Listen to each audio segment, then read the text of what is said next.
The United States just carried out its third round of airstrikes on Iran in a single week, more than 140 military targets hit in one night. Missiles are flying over Qatar and Kuwait right now. And the President of the United States just said something on live television that should stop you in your tracks. If Iran tries to kill him, he's ready to send 1,000 missiles into the country. This is not a hypothetical. This is happening right now, in real time, in the most important oil choke point on the planet. Let's break down exactly what's going on, how we got here, and what it means for you, your gas tank, your economy, and possibly the next phase of a war that already reshaped the Middle East once this year.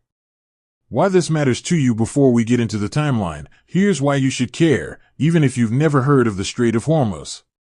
That narrow waterway between Iran and Oman is where roughly a fifth of the entire world's oil supply passes through every single day. When ships stop moving through it, oil prices move. And when oil moves, so does everything else, what you pay at the pump, what it costs to ship goods, what your groceries cost next month. We saw this happen earlier this year. And now, after a brief period of calm, it's happening again. What happened this weekend? Here's the immediate trigger. On Saturday, Iranian forces attacked a Cyprus-flagged container ship, the GFS Galaxy, while it was transiting the Strait of Hormuz. According to U.S. Central Command, the ship suffered an onboard fire and significant engine room damage, and one crew member is still missing. Iran's account is different. The Islamic Revolutionary Guard Corps says the ship was using an unauthorized route through the strait, and that its forces only fired a warning shot before declaring the strait closed until further notice. Whichever version you believe, the U.S. response was immediate.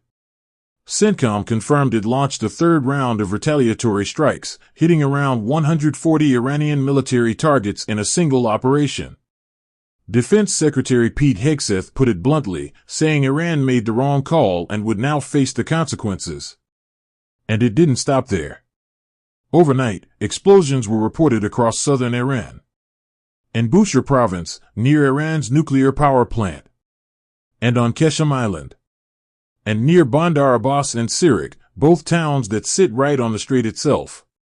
At the same time, the fighting spread beyond Iran's borders. The IRGC claims it launched retaliatory strikes on Prince Hassan Air Base in Jordan, saying it destroyed a command center and drone storage hangars there using ballistic missiles. Jordan has not confirmed the extent of that damage. Meanwhile, Qatar's air defenses intercepted incoming missiles. And Kuwait says it defended its airspace against what it called hostile targets. Two Gulf countries, both hosting U.S. military installations, are now actively engaging incoming fire. That's how far this has spread in the span of about 72 hours. Trump's warning. Now let's talk about the statement that's dominating American headlines this weekend. President Trump posted on Truth Social, warning that if Iran succeeds, or even attempts, an assassination against him, the U.S. response would be overwhelming. He said missiles are, in his words, locked and loaded and aimed at Iran, with thousands more ready to follow. This wasn't a passing comment. Trump told reporters he has already directed the U.S. military to prepare for that scenario. Whether this is deterrence, rhetoric, or a genuine signal of what's coming next is something analysts are actively debating. But it tells you how personal, and how high stakes, this conflict has become for the administration. How did we get here? The full timeline if you're just tuning in. Here's the fast version of how this war started, and why it's flaring up again now. February 28, 2026. The United States and Israel launched a coordinated surprise attack on Iran, codenamed Operation Epic Fury by the U.S., and Operation Roaring Lion by Israel. The opening strikes killed Iran's supreme leader, Ali Khamenei, along with several top officials. Iran responded with hundreds of missiles and thousands of drones fired across the region.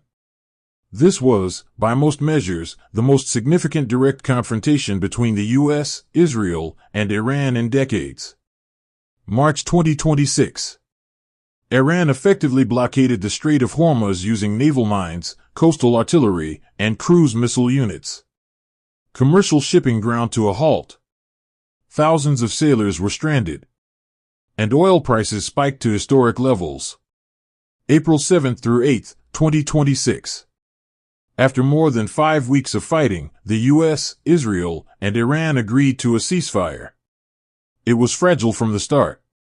Disputes over Lebanon and continued restrictions on the Strait kept tensions high. Through May and early June, talks stalled repeatedly. But negotiators kept working, mediated primarily by Pakistan and Qatar. June 17, 2026. The U.S. and Iran signed what's known as the Islamabad Memorandum, a 14-point framework meant to formally end the war. Trump signed it remotely from the G7 summit in France. Iranian President Masoud Pezeshkian signed in Tehran. The deal set up a 60-day window to negotiate a final settlement, promised the reopening of the Strait of Hormuz without tolls, and floated sanctions relief and access to frozen Iranian funds in exchange for Iran recommitting to never build a nuclear weapon. Late June. Even after the memorandum, sporadic fighting continued. Iran launched missiles at a U.S. airbase in Kuwait and the Fifth Fleet headquarters in Bahrain after accusing the U.S. of violating the ceasefire. July 8, 2026. The interim ceasefire effectively collapsed after renewed U.S. strikes on Iranian targets, following a pattern of Iran firing on commercial vessels in the Strait in early July. And that brings us to this weekend. The attack on the container ship. The third round of U.S. strikes. And missiles now flying over Qatar and Kuwait. So, to be clear, this isn't a new war breaking out of nowhere. This is a ceasefire that was already cracking for weeks, finally breaking down in a very public and dangerous way. The economic fallout, let's talk numbers, because this is where it hits home for most Americans. Gas prices had actually been falling after the June ceasefire extension gave markets some confidence that the Strait of Hormuz would stay open. That relief is now reversing. With renewed strikes, and Iran once again threatening traffic through the Strait, fuel costs are climbing back up at the pump. Zoom out further, and the risk is bigger than a few extra cents per gallon. The Strait of Hormuz carries roughly 20% of the world's oil and liquefied natural gas. Any sustained closure, even a partial one, pushes global energy prices higher. And that pressure eventually shows up in everything from airline tickets to the cost of shipping a package to your door. Analysts are watching this closely because we've been here before this year. Back in March, when Iran fully blockaded the Strait, oil prices spiked to historic highs. Nobody wants a repeat of that. But right now, nobody can rule it out either.